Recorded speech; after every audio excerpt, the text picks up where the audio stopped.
Tá bom, vamos falar de One Piece. One Piece é a obra máxima de Eiichiro Oda e talvez a história de fantasia mais fantástica, grandiosa e profunda já criada na era moderna da humanidade. Planejada originalmente para cobrir apenas as aventuras dos Chapéus de Palha, nome dado ao grupo de piratas comandado por Luffy, o protagonista, até ele chegar na Grand Line, mas graças ao sucesso e à popularidade absurda que a obra atingiu, hoje essa história já passa dos 1000 episódios de seu anime e de seus mais de 1090 capítulos no mangá. One Piece, à primeira vista, pode se mostrar apenas como um anime de um pirata que estica, como é erroneamente descrito por aqueles que, como eu, tiveram preconceito no início e desistiram da história, ou simplesmente sequer deram oportunidade ou uma chance para ela. Mas One Piece, depois que você realmente conhece e deixa de lado seu visual único, que à primeira vista pode ser estranho, comparado com os demais animes, você vê o quão maravilhosa e original essa obra é, abordando assuntos desde fantasia, sci-fi, contos de fada, monstros, poderes místicos, ocultismo, piratas, drama e principalmente, o mais importante e talvez que para muitos possa ser sutil, as políticas fascistas e opressoras que são os grandes vilões desse mundo.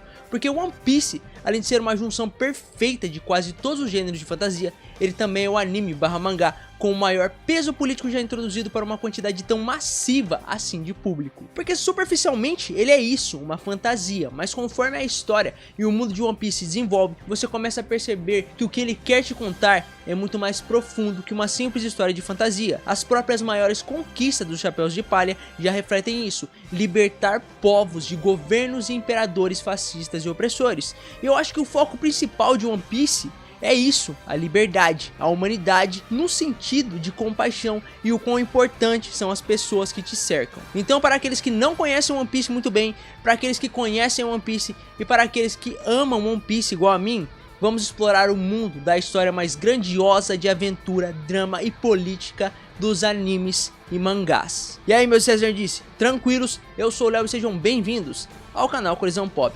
Nesse vídeo nós vamos abordar os pontos centrais do mundo de One Piece, sua geografia, suas raças principais, seus poderes, as principais facções desse mundo e alguns de seus mistérios. Esse vídeo vai servir tanto como uma introdução para quem não conhece esse mundo, aqueles que querem conhecer ou simplesmente quem quer relembrar como ele é, abordando então esses assuntos desde o início da obra até pouco antes de Wano, a saga atual onde o anime se encontra, mas relaxa, que se tiver spoilers serão bem leves e quando tiver eu vou avisar vocês. Então pode ir tranquilo, senta aí, pega uma coca, uma bebida da sua escolha, um lanche e se você gostar do vídeo ou achar algo que eu falei interessante, deixa um like aí pra nós, tá?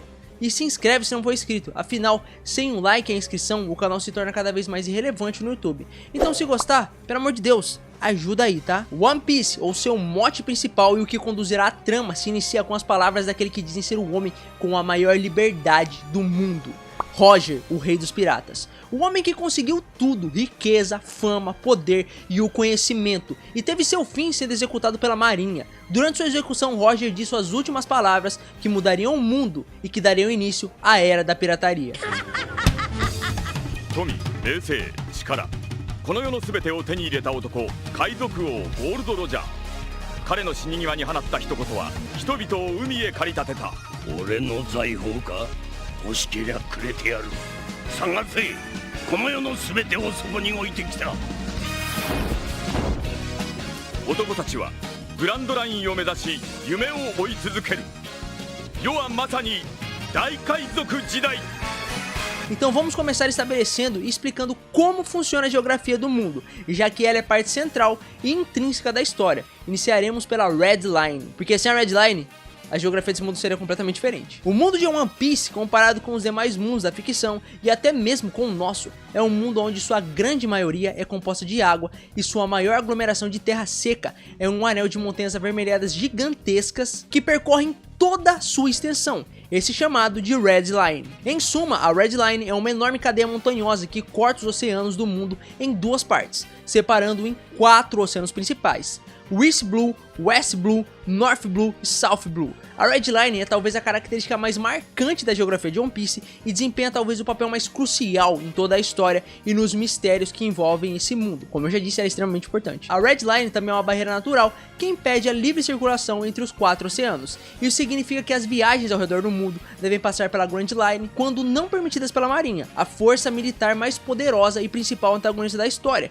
que controla praticamente todos os mares desse mundo. Fora a Grand Line, que é como se fosse uma terra de ninguém desse mundo, onde o governo mundial e a marinha, sua força militar opressora, não possuem um controle total. Esse que fica a cargo dos 4 imperadores piratas, mais conhecidos como Yokous na história. Na Red Line é onde também se encontram a Terra dos Dragões Celestiais, Marigiosa, essa que é a capital do governo mundial e aonde a burguesia sem escrúpulos desse mundo reside. E é abaixo de Marigiosa, nas profundezas do mar, que também se localiza a famosa e lendária Ilha dos Tritões. Então a burguesia, lá no alto das montanhas, literalmente tocando os céus, e a classe oprimida, degladiando no mar por um lugar no mundo, ou até mesmo se escondendo nas profundezas do mar, a fim de escapar da tirania e da maldade daqueles acima de todos. One Piece, como eu disse, é político pra cacete, tá? Porém sutil, e demora pra abordar esses pontos. É nessa cadeia de montanhas que também estão localizadas as entradas naturais para a Grand Line, que o governo não consegue controlar muito bem. Afinal, os personagens têm que entrar na Grand Line para começar a história de verdade. Cada entrada dessa está ligada a um dos 4 mares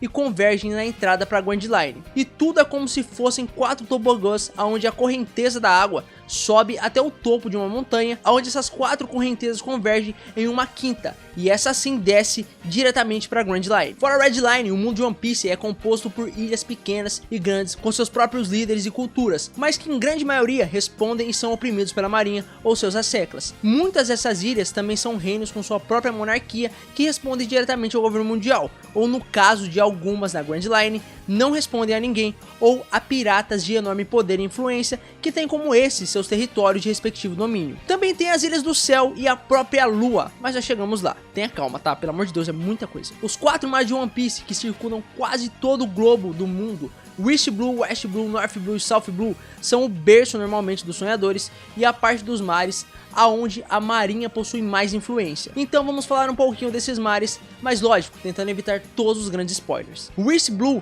é onde nossa história se inicia e também a parte do mar considerada que possui os seres mais fracos, mas que curiosamente é de lá que saíram alguns dos personagens mais poderosos da história, como Luffy, Zoro, Sanji e o próprio Gold Roger, o rei dos piratas. West Blue, segundo o mar, talvez a parte mais interessante é que ele abrigava a ilha de Ohara, um lugar onde era a morada dos maiores arqueólogos do mundo, esses que se atreveram a pesquisar o maior mistério desse mundo, o século perdido. Um período da história do mundo que foi apagado e proibido de ser pesquisado pelo governo mundial. A Ilha de Ohara, além de ter ligação central com os mistérios desse mundo, também tem ligação direta com um dos integrantes do Chapéu de Palha, e a terra natal do Shanks, um dos personagens mais relevantes da história de One Piece. Vamos lá, North Blue, o terceiro mar. Poucas informações são conhecidas dessa parte do oceano, e as mais relevantes são spoilers pesadíssimos, então o que vamos abordar aqui é que esse mar é berço também de um dos integrantes do Chapéu de Palha, e que é desse mar que veio o explorador que dizem ser aquele que conheceu a cidade de ouro lendária que fica localizada na Grand Line. E por fim, South Blue. De todos, esse é um mar com menos informações,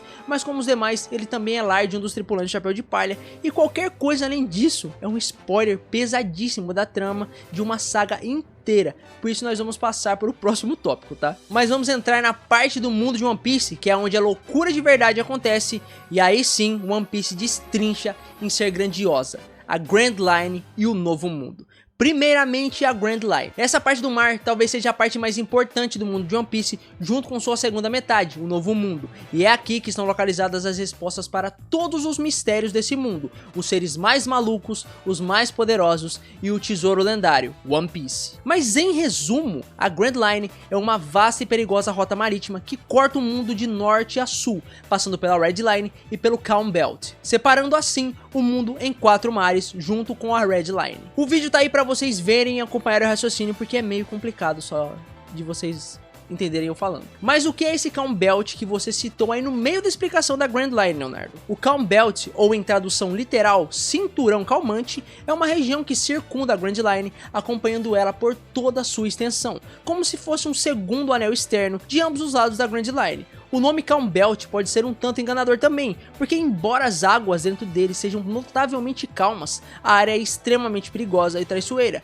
devido a uma característica específica dessa parte do oceano, a presença de monstros marinhos conhecidos como kaijus, bem como a ausência de ventos e correntes. Em algum lugar do mundo de One Piece tem um Godzilla, sem dúvida nenhuma, já que tem gatos do mar gigantes também. Essas criaturas gigantes e ferozes infestam essa parte do mar, se escondendo sob a superfície das águas calmas. Monstros esses que incluem até mesmo o Kraken e os Sea Kings, em tradução literal, os reis dos mares, e eu vou chamar eles assim, tá? Esses seres são uma ameaça significativa para qualquer navio ou tripulação que tente atravessar a área. Como resultado, a passagem pelo Calm Belt para chegar na Grand Line, Novo Mundo ou até mesmo em um dos 4 mares é quase impossível para a maioria das embarcações convencionais, uma vez que os monstros podem atacar e afundar qualquer navio que entre nessa área. Além dos kaijus, outra característica do Calm Belt é a falta de ventos e correntes. Isso torna a navegação quase impossível também, uma vez que os navios não podem usar ventos favoráveis para se moverem rapidamente, mas como toda regra tem exceção, como o Calm Belt também não seria diferente. Existem algumas maneiras de atravessar o Calm Belt com segurança. Os navios da Marinha e do Governo Mundial geralmente possuem métodos para evitar a detecção e o ataque dos kaijus, permitindo-lhes atravessar a área. E além disso, os homens peixes e tritões têm a capacidade de nadar no Calm Belt sem serem atacados pelos reis dos mares, devido a uma espécie de acordo ou entendimento entre eles. Como a Red Line e a Grand Line, o Calm Belt também desempenha um papel importante no mundo de One Piece, uma vez que serve como uma barreira natural que dificulta o acesso à Grand Line. Muitos até mesmo teorizam que o Calm Belt foi criado artificialmente durante o século perdido pelo governo mundial, para assim garantir um maior controle sobre todo o mundo. Ainda falando da primeira parte da Grand Line, a mesma também é conhecida por aqueles que conseguiram completá-la como paraíso, já que os que chegaram na segunda metade, o Novo Mundo, encontraram o fim de suas aventuras, a morte ou até mesmo perceberam o quão amaldiçoado e mortal a segunda metade da Grand Line era. E olha que a Grand Line é notória por suas condições climáticas imprevisíveis, incluindo ilhas de inverno e verão que estão próximas uma das outras, isso que leva a variações extremas de clima ao longo de toda a jornada. Além disso, a própria natureza das ilhas, a vida selvagem e os perigos são muito variados e imprevisíveis, sem falar que bússolas normais não funcionam na Grand Line, já que cada ilha tem seu próprio polo magnético, então é necessário usar uma bússola especial chamada de log pose. Por se você chegou lá sem saber disso, já era. No Novo Mundo, esses log pose convencionais não funcionam tão bem, então se ferrou, irmão, tu vai ter que fazer um upgrade. Na Grand Line, também como em outras partes do mundo de One Piece, se encontram as Ilhas do Céu. Ilhas que literalmente ficam no céu dentro de nuvens chamadas de Nimbus. A principal ilha do céu na história de One Piece é Skypiea, onde a mesma dá nome a uma saga do anime / mangá, que talvez algumas das informações mais importantes da obra foram dadas e ninguém sequer se tocou lá. Os habitantes dessa ilha também possuem asas em suas costas e suas tecnologias são únicas, usando espécies de conchas para fazer várias coisas e até mesmo lutar. Essas que são chamadas de Dials. Mas agora que a primeira parte da Grand Line já foi explicada, vamos para a segunda parte, que é aí que a putaria começa de verdade, tá? O Novo Mundo, a segunda metade da Grand Line, sem dúvida é a parte mais perigosa do mundo e o lugar do mundo aonde se encontram os maiores desafios da história. Primeiramente, para se chegar no Novo Mundo, já é uma dificuldade monstruosa. Como eu já expliquei, o mundo é circundado por 2 anéis que limitam o tráfego livre. Um sendo a própria Grand Line, que é uma rota marítima protegida pelo Calm Belt, e o outro sendo a Red Line, que são montanhas colossais. Então, logicamente, que se você seguir pela Grand Line, em algum momento você vai se deparar aonde a Red Line se cruza com ela e a separa em 2. Não dá pra alguém que mora em um dos 2 mares dessa metade do mundo que faz divisa com a segunda parte da Grand Line simplesmente ir pelo mar até lá. Então, para chegar na segunda metade da Grand Line, existem 3 formas. Uma, por lógica, a mais fácil seria voando, mas a tecnologia do mundo de One Piece é bem limitada propositalmente para as pessoas não fazerem isso e conhecimentos assim são praticamente perdidos. Mas sim, alguns podem ter isso, porém provavelmente o governo mundial tem meios para fazer a marinha contornar esse tipo de tentativa. Outra opção seria simplesmente escalar a montanha colossal, sair na capital do governo mundial e ser trucidado rapidamente. Sem falar que você teria que deixar para trás seu navio e seus tripulantes e você teriam que ser extremamente poderosos para fazer isso. Só um cara conseguiu escalar essa montanha pelo que conhecemos, por isso, esquece. Então tem o meio mais inusitado e o mais seguro para piratas, que seria pelo fundo do mar passando pela Ilha dos Tritões, enfrentando milhares de quilômetros abaixo da superfície, suportando uma pressão ridícula e evitando todo tipo de criatura do fundo do mar. Para aí você chegar na ilha de alguns dos seres mais poderosos e passar por uma abertura minúscula na Red Line que existe nessa cidade. no fundo do mar, literalmente no fundo. Os tritões geralmente são pacíficos, mas né,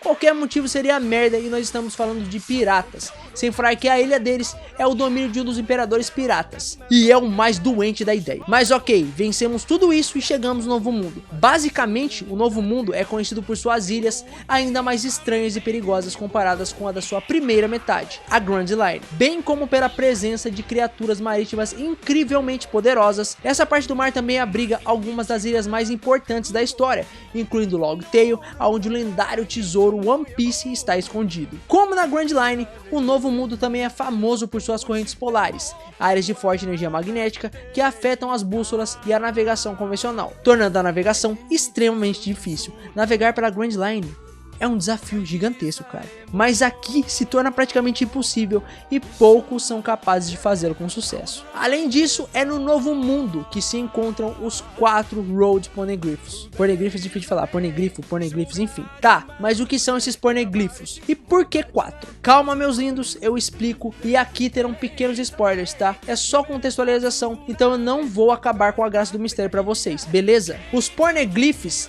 são cubos de pedra lisa gigantescos que são indestrutíveis e que neles estão gravados conhecimentos do século perdido e do mundo de One Piece em uma língua perdida que praticamente ninguém, fora 1 ou 2 personagens que estão vivos, ainda sabem ler. Esses objetos estão espalhados por todo o mundo e o conhecimento deles são diversos, desde armas de destruição em massa até conhecimentos sobre o passado. Mas dentre esses inúmeros, porque ninguém sabe quantos são de verdade, existem 4 em específico que são vermelhos, já que os demais são cinza azulado. Esses 4 são os que eu citei previamente, os Road Poneglyphs, e são eles que contêm a informação necessária para se chegar na última ilha da Grand Line, Long Tail, onde se encontra o One Piece. E se você pensa que dá pra ir lá no foda-se só seguindo o caminho até essa ilha, meu amigo, esquece. Você precisa triangular a informação dos 4 Poneglyphs para assim então achar a ilha, e só um cara conseguiu reunir essa informação e chegar até lá, e esse que foi o rei dos piratas, o Gold Roger. Mas o Novo Mundo também é o lar dos 4 imperadores piratas, os piratas mais poderosos e aqueles que dominam toda essa parte do mundo. E eles também querem One Piece, ou pior, tá?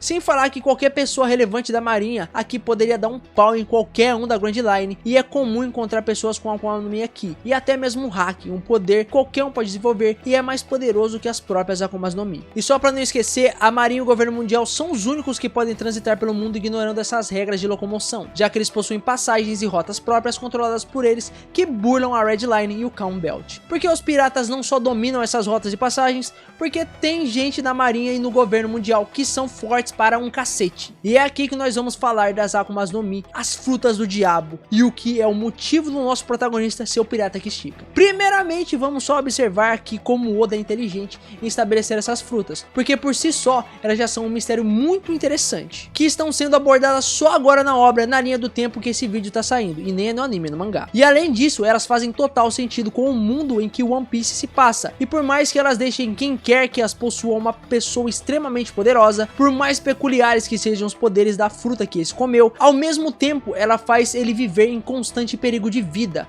porque essas frutas têm algumas peculiaridades extremamente marcantes, uma sendo que não importa quem comeu ou qual ele comeu, todas têm gosto de merda. Ok, é um preço justo a ser pago, você come uma fruta com gosto de merda pra ter um poder único e incrível. Outra peculiaridade é que elas têm um design único na questão de suas aparências e nenhuma é igual a outra. A terceira característica marcante delas é que se alguém comer mais de uma, dizem lendas que essa pessoa explode, já que os demônios que existem dentro delas se matariam dentro dessa pessoa. Mas isso é uma lenda e nada foi comprovado. Sem falar que elas só darão poder para a primeira pessoa que mordê-las, e que elas podem aparecer em qualquer lugar, e até mesmo alguns relatos dizem que essas frutas possuem vontade própria. Mas a peculiaridade mais marcante, e o motivo de eu ter falado que o Oda é inteligentíssimo nessa questão também, é que quem quer que seja que coma essas frutas, automaticamente tem como sua fraqueza o mar. Mas como assim o mar vira uma fraqueza? Se você comer uma fruta dessas e cair no mar, você vai começar a se afogar e perder suas forças, não importa o quão forte você seja, e se você entrar no mar, ou em algum lugar onde a água passe da sua cintura,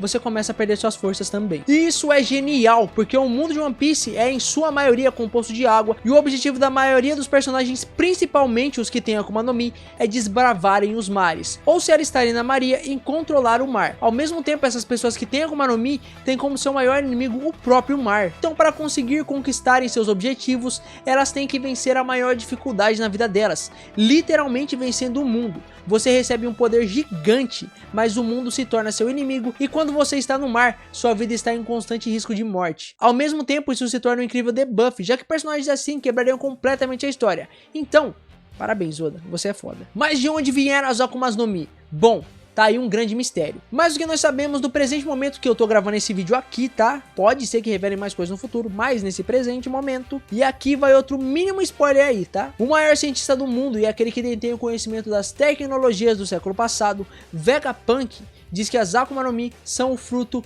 literalmente físico, gerado pelo desejo das pessoas ao quererem evoluir ou quererem muito algo. Esse desejo então se materializa em algum lugar do mundo como uma fruta que concede esse desejo à pessoa que comê-la. E quais são os tipos de frutas? Bom, em suma, nós temos 3 tipos, aonde 2 têm suas variações, as paramécias zoans e as logia. O mais comum são as paramécias, que são as frutas mais proeminentes do mundo de One Piece. Essas frutas dão características aos corpos de quem quer que tenha as comido de acordo com o seu poder. Por exemplo, se alguém comer a fruta da separação, pode dividir seu corpo em várias partes. Ou se alguém comer a fruta do magnetismo, pode magnetizar seu corpo todo. Quem come elas não necessariamente se transforma naquele elemento, mas ganha características dele. A segunda mais comum e que tem 2 variações são as Zoan, frutas que dão o poder a quem quer que tenha as comido de virarem animais respectivos daquela fruta. Como um homem lobo se comer a fruta do lobo, um homem vaca se comer a fruta da vaca, ou até mesmo se um animal comer a fruta do humano, virar um animal. O que acontece na história, tá? E é um personagem importante que come essa fruta. E essas frutas não são limitadas a humanos apenas. Qualquer um pode comer qualquer fruta, e até mesmo armas já foram mostradas sendo capazes de comer frutas Zoan,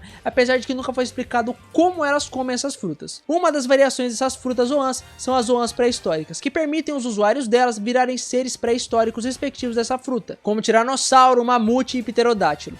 Mas a mais rara dessas variantes são as Zoans místicas, essas que permitem àqueles que comeram virarem realmente um ser místico respectivo à sua fruta, como Fênix, Buda e até mesmo um dragão. Outra característica dessa variação é que todas as Zoans místicas aparentemente são evoluções de outras Akuma no Mis, como já foi mostrado recentemente na obra. Spoiler aqui, tá? Como por exemplo o Kaido, que aparentemente comeu a fruta do peixe e ela despertou e virou a do dragão, e o Luffy, que comeu a da borracha e ela despertou e virou a do Deus Sol. Já explica esse despertar, tá? Outra característica dessas frutas é que aqueles que comeram podem virar completamente o animal respectivo da fruta ou um híbrido entre homem e animal, e que apenas as Zoans místicas dentro do conjunto das Zoans têm poderes especiais. O terceiro e último tipo, as Logia. Essas daqui eram consideradas as mais poderosas até aparecerem as Zoans místicas. Elas, diferentes das paramécias, não dão propriedades do poder específico da fruta para seu usuário, mas literalmente transformam ele naquilo. Em suma, elas sempre representam elementos da natureza, como fogo, gelo e luz. Quem quer que tenha esses poderes se torna praticamente indestrutível e intocável, já que não tem como cortar ou machucar elementos não materiais como citados. E se você literalmente explodir ou cortar uma parte do corpo dos que têm esse poder, eles simplesmente se reconstruirão. Sem falar que o nível de destruição e poder que essas frutas dão é ridículo. E tem 2 formas de poder machucar esses caras, porque o Oda não é tonto nem nada, então ele vai colocar alguma coisa aí pra poder counterar esses manos, sem ser o próprio mar. Um é o Haki, o outro o Kairosek. Mas vamos antes explicar o despertar das frutas. Quando se trata do despertar, apenas 2 dos 3 tipos de frutas são conhecidos por possuírem despertar. Primeiramente, as paramécia, que seu despertar funciona de uma maneira que expande o poder que o usuário daquela fruta possui para o mundo. Por exemplo, se alguém tem a fruta da linha, esse mesmo, além de possuir no seu corpo propriedades e características de linha, pode expandir esse poder para outras coisas fora ele e transformar tudo em sua volta em linha, menos seres vivos. Já as Zoans são mais complicadas, porque tem 3 tipos de despertar. Um que basicamente você não consegue mais controlar seu poder e vira basicamente um monstro sem mente. Outro tipo de despertar faz você virar um ser místico da fantasia. E o terceiro, quando você simplesmente evolui e vira o mesmo ser, só que mais poderoso e com uns foguinhos atrás das costas, e no cabelo também. E as Logia, como eu disse, é a que não tem, ou até o momento que esse vídeo foi feito, nunca foi mostrado o despertar delas. Apenas os mais poderosos podem atingir o despertar de uma fruta, então não fica pensando que qualquer Zé Mané pode ter esse poder aí, tá? Vamos agora falar sobre o que é o Kairosek, a forma mais fácil de alterar alguém que tem Akuma no Mi, qualquer uma e principalmente aqueles que têm Logia. O Kairosek, também conhecido como Pedra do Mar ou Pedra Seastone, é um material especial extremamente valioso no mundo de One Piece. Ele tem propriedades únicas que afetam os usuários de Akuma no Mi. Quando esse material entra em contato com algum usuário de Akuma no Mi, o mesmo temporariamente tem seus poderes anulados. Isso significa que se um usuário de Akuma no Mi, como os de Logia, tocar no Kairosek, sua habilidade de se transformar ou suas habilidades especiais serão temporariamente suprimidas. O Kairosek também é usado para criar algemas, espadas, prisões ou outros itens que permitem aos indivíduos normais lidar com usuários de Akuma no Mi. As algemas de Kairosek são particularmente eficazes, já que enfraquecem constantemente os usuários de fruta, impedindo-os de se libertarem, mas lembrando que eles só vão perder seus poderes enquanto estiverem em contato com esse material. Esse material normalmente é encontrado em minas que a marinha comanda geralmente, e dizem que ele pode fazer isso porque ele tem as propriedades do mar. É literalmente um mar solidificado e ele também pode ser encontrado no mar. Vamos pro poder mais ridículo de One Piece então. O que é o Haki? Tão falado Haki. Basicamente o Haki se divide em 3 tipos e é um poder natural que qualquer um pode desenvolver e todos nós temos. Menos um desses 3 que só algumas pessoas já nascem com ele e o despertam. Todos esses 3 tipos de Haki também têm evoluções e eles são a resposta e a arma natural dos que não possuem Akuma no Mi, já que eles podem ignorar as habilidades dos usuários de fruta quando usam o Haki. Esse sendo o Kenboshoku Haki, Haki da observação, Bososhuku Haki, Haki do armamento e o especial que só alguns têm, o Haoshoku Haki, Haki do Rei. O Haki da observação permite aos usuários dele perceberem a presença, emoções e intenções dos outros e de tudo em sua volta. E quando esse evolui, o usuário pode prever momentos do futuro próximo ou até mesmo mais longínquos, como também ouvir a voz de tudo à sua volta. O Haki do armamento permite ao seu usuário criar uma aura de energia que pode ser usada para aumentar a defesa e ataque, além de permitir o mesmo causar ferimentos em usuários de Logias e outros usuários de Haki. Esse mesmo também pode ser imbuído em armas e com o tempo as mesmas podem se tornar mais poderosas e até ganharem vontade própria. A evolução dele é baseada em usá-lo junto com a terceira forma do Haki, que é o Haki do Rei, permitindo um aumento ridículo no seu poder e defesa, além de permitir o usuário projetá-lo para fora do seu corpo. Visualmente esse Haki se mostra como tornando a pele do personagem em material metálico de variações de cores diferentes, mas é só visual, tá? O Haki é invisível, então é só uma representação para nós sabermos quem está usando e quando eles estão usando. O Haki do Rei permite ao usuário influenciar a mente dos outros, causar desmaios e até mesmo subjugar indivíduos mais fracos espiritualmente. Basicamente, ele é o poder da vontade de quem o possui, então quanto mais poderosa a sua vontade, mais poderoso o seu Haki do Rei. Ele se manifesta fisicamente como raios, alterações no clima, ondas de choque ou até mesmo terremotos. Esse Haki pode também ser usado em conjunção com os demais para potencializar e é mais difícil de se aprender também. Usuários de Haki também podem sentir quando outra pessoa estiver usando o Haki e até mesmo se forem poderosos o suficiente, ignorar o Haki do Rei, ou mesmo se tiverem um Haki do Rei mais poderoso do que aquele que está sendo usado, contra-atacar com seu próprio Haki. Há outros poderes também em One Piece que se manifestam como transformações especiais ou até mesmo elementos da natureza sendo criados a partir do nada para personagens usá-los como armas, mas basicamente é tudo Haki. Como o nome já diz, é uma forma de hackear as regras e limitações do mundo para poder fazer basicamente qualquer coisa que o roteiro queira. Mas a explicação é que é um poder do espírito. Então vamos só aceitar. Tá, vamos brevemente falar das raças desse mundo. Depois de tanta informação, vamos usar ela como descanso dos conteúdos pesados de digestão lenta. One Piece, como todo mundo de fantasia, possui diversas raças, cada uma com suas diferenças. Os humanos são a raça mais proeminente desse mundo e aqueles que dominam todo o globo, fora 1 ou 2 lugares. Esses mesmos também possuem variações, como os Skypians, humanos que habitam a Ilha do Céu e têm asas em suas costas, como também os Shandians, que são uma variação dos próprios Skypians, com peles mais morena e cultura tribal. Depois nós temos os homens peixes, mais conhecidos como tritões, originário da ilha dos tritões, que tem algumas variações, como literalmente peixes humanoides, sereias e tritões. Essa raça também possui seu próprio tipo de luta chamado de Gyojin Karate. Dentro do mundo de One Piece também há os gigantes, que possuem sua própria ilha no Novo Mundo. Eles têm características da sua cultura inspirada na cultura nórdica e são a raça mais poderosa de todas. Nesse mundo também tem uma raça bem esquisita, que são os Long Arms, e uma espécie de variação deles, que são os Long Legs. Basicamente os Long Arms têm braços maiores com 4 partes: mão, antebraço, segundo antebraço e braço. Basicamente mão, antebraço, segundo antebraço e braço. E os Long Legs, como o nome já diz, possuem pernas longas. Tem gigante, então logicamente teriam anões também.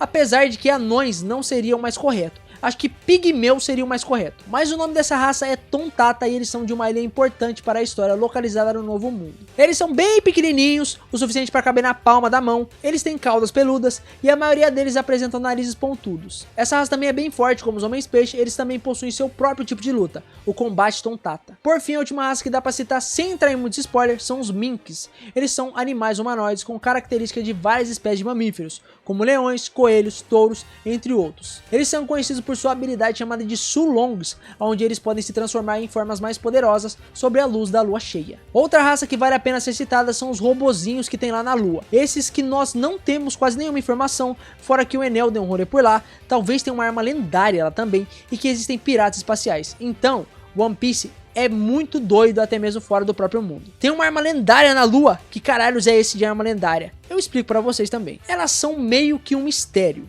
Se elas existem, se existem aonde estão e o que são elas de verdade. Mas tem algumas teorias e coisas que foram bem explicitamente mostradas na história. Uma crítica minha aqui sobre elas e sobre One Piece é que até a metade de One Piece elas eram citadas periodicamente, mas agora é bem difícil de algo delas ser citado. Porém, vamos à explicação. Elas são 3 armas lendárias de poder de destruição massivo e colossal, que tudo indica fazem parte da tecnologia do século perdido. Essa sendo Plutão, Poseidon e Urano. Sim, todas têm nomes de deuses gregos. Pelo que sabemos, Plutão é uma antiga e temível arma de destruição em massa. É dito na obra que ela tem o poder de causar devastação em uma escala gigantesca. Sua localização é um mistério, junto com a real extensão de seu poder e como ela funciona de verdade. A primeira vez que ela foi citada foi em Alabasta e ela foi parte central da trama dessa saga. Outras informações reveladas na obra sobre ela seriam spoilers, então eu só vou dizer que ela é um navio e nada mais. Vai ver One Piece, pelo amor de Deus, One Piece é foda. Poseidon. Diferente das outras armas lendárias, essa se acredita ser uma arma viva, que se manifesta na forma de um tritão ou sereia com a habilidade de controlar os reis dos mares. Então a gente pode presumir que talvez seja um tipo de hack da observação, e até talvez o Calm Belt foi criado no século perdido por alguém que possuía esse poder. Aqueles que possuem a habilidade de Poseidon têm a capacidade de direcionar os monstros marinhos à sua vontade. Essa arma está intrinsecamente ligada ao povo da Ilha dos Tritões, e novamente, mais do que isso, seriam spoilers. Uranus. Essa daqui é uma incógnita. Até o momento pouco é conhecido sobre ela, sua natureza e poderes permanecem um mistério também, embora seu nome seja mencionado várias vezes, como as outras armas lendárias também. Mas pra mim ela tá na lua e nada vai mudar minha mente até que seja revelado o verdadeiro paradeiro dela, e o que ela é de verdade. Ok, terminamos as armas lendárias, eu já citei o século perdido, então vamos falar sobre ele. O século perdido. É aqui que todos os mistérios de One Piece se convergem e provavelmente foi nesse período que toda a tecnologia avançada do mundo de One Piece foi perdida. O significado da vontade dos D também foi apagado dos registros históricos, várias civilizações sumiram e a forma como o mundo e a geografia dele funciona foram alteradas para serem o que é hoje. Foi nesse período da história também que os Poneglyphs foram criados, como também um ser lendário nasceu e gravou seu nome na história, Joy Boy. E tudo leva a crer que originalmente o tesouro batizado pelo Gold Roger de One Piece era desse cara aí. E aqui vai um spoiler enorme, tá? Então pula para o tempo que aparecer aí.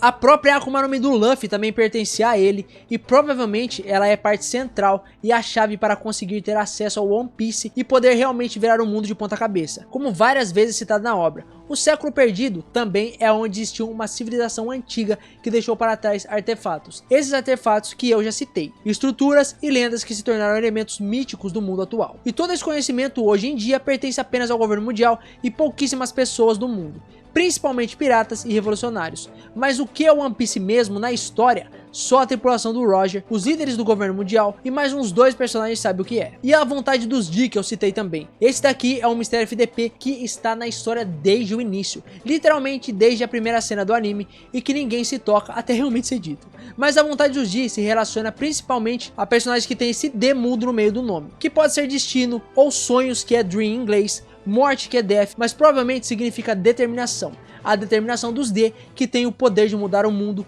nunca desistem e sempre estão relacionados com as mudanças do mundo. Mas como eu disse, o significado verdadeiro disso ninguém sabe, e nem de onde veio, mas tudo leva a crer que os D originalmente eram um povo de diversas raças, ou até mesmo uma tripulação de pirata que se espalhou pelo mundo e passou para frente seu nome, junto com a determinação que influencia o destino desses personagens. Tá, vamos às 2 últimas partes do vídeo, bem rápidas, mas legais de serem citadas, que são as principais facções do mundo de One Piece e os deuses desse mundo. Afinal, uma mitologia tão rica como essa tem que ter suas próprias divindades. As facções e principais grupos da obra basicamente são, em primeiríssimo lugar, e o que move a trama, os piratas. E depois nós temos os algozes deles, que são o governo mundial, e a terceira, que são os revolucionários, que lutam para libertar o mundo desse governo opressor e fascista. E só para vocês verem como eles são uma ameaça gigantesca para o governo, o líder dos revolucionários tem a maior recompensa de toda a obra, já que quanto mais perigoso e influente você é contra o governo mundial, maior o preço pela sua cabeça aumenta, e isso também é uma forma de ver como alguém é poderoso nesse mundo. Se ele não for da marinha ou do governo mundial, é lógico, porque eles não teriam recompensas. Dentro desses três grupos, nós temos grupos importantes. Entre os piratas, o bando do Chapéu de Palha, que são os personagens que nós acompanhamos desde o começo e que inevitavelmente amamos. Pode demorar, mas você vai amar cada um deles. Por mais que eu não goste muito do Sanji, eu gosto do Sanji. Depois nós temos os Shichibukais, que são os corsários do governo mundial, piratas que trabalham para eles caçando piratas. No total eles são 7 e conforme a história tem seu avanço, alguns deles passam a não ocupar esse posto e são trocados por outras figuras de poder igual ou influência notória. Nos piratas ainda há os Yonkou, que são os 4 imperadores piratas.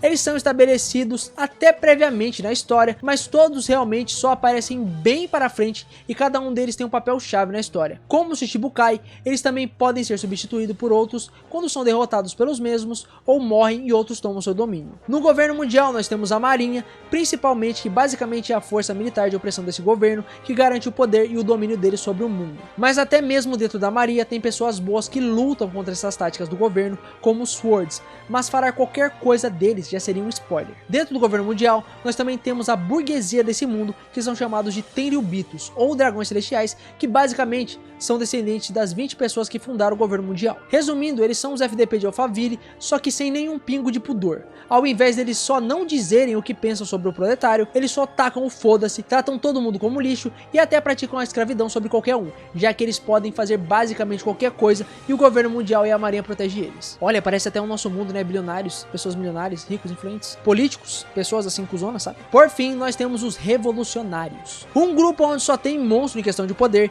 eles quase não aparecem na história, mas quando aparecem, meu amigo, aguenta que o pau vai torar fodamente e toda a trama vai andar, o que não andou em 200 episódios. Agora, pra acabar, vamos para os deuses. Os deuses de One Piece são figuras místicas que suas histórias e exatamente o que são foram perdidos na história durante o século perdido. Mas eles são 4. O deus do sol Nika, o deus da chuva, o deus da floresta e o deus da terra. Eles são citados pela primeira vez lá atrás durante o arco de Skypiea, onde todo mundo só cagou pra isso, mas agora é uma das coisas mais relevantes para a história. E aqui vai um spoiler e teorias gigantes, então se quiser, pula aí.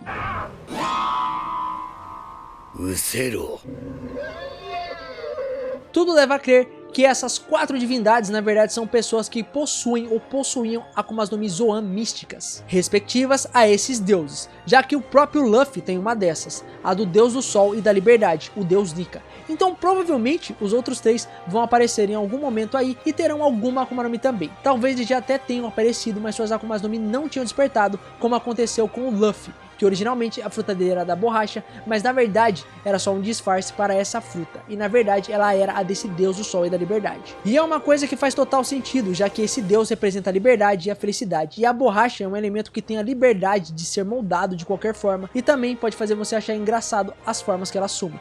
E quando se trata do despertar dele, o Luffy vira um cartoon. Cartoons por si só representam a liberdade máxima quando se trata da arte na forma do desenho, e quase sempre são voltados para despertar alegria nos outros. Esse próprio deus do sol não necessariamente significa o sol de verdade, mas a luz, felicidade e a liberdade, o que há de bom. O próprio sonho do Luffy é ser o homem mais livre do mundo, então a fruta desse deus ter chegado até ele faz completo sentido, já que, como eu disse lá atrás, algumas Akumas no Mi têm vontade própria, talvez podendo ter sido herdadas até mesmo de seus últimos usuários. Nesse caso foi o Joy Boy, o homem que foi o dono original do One Piece provavelmente. O objetivo e a vontade dessa fruta é libertar o mundo, e o Luffy tem esse sonho de ser livre, e ele só vai ser o mais livre quando ele conquistar o One Piece e libertar o mundo do fascismo e do autoritarismo do governo mundial. Então, como eu disse, One Piece é muito mais do que só um pirata que estica. E é isso, meus queridos, esse foi o vídeo mais longo que eu gravei na minha vida, eu acho. Eu tô quase sem voz. Foi um texto excruciante de escrever, pensar, pesquisar. Eu já tô planejando esse vídeo faz umas 3 semanas, desde que saiu o primeiro trailer da série do One Piece da Netflix. Tomara que esse vídeo tenha ficado bom e quem assistiu e quem chegou aqui tenha gostado. E se você que chegou aqui gostou do vídeo, achou interessante, aprendeu com ele, se você não for inscrito, cara, se inscreve.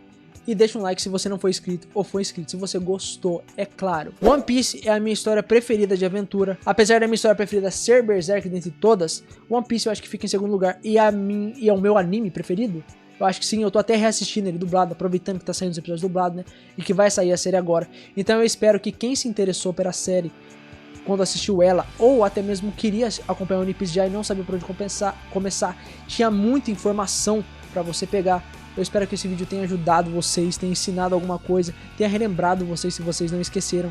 Se tiver alguma coisa errada aí, deixa nos comentários, porque a gente tá aqui pra aprender e discutir. E como sempre, muito obrigado por tudo, principalmente pra quem chegou até aqui e ajudou com o like, se inscreveu e tamo junto. Baby! 俺はやるぞ海賊王に俺はなる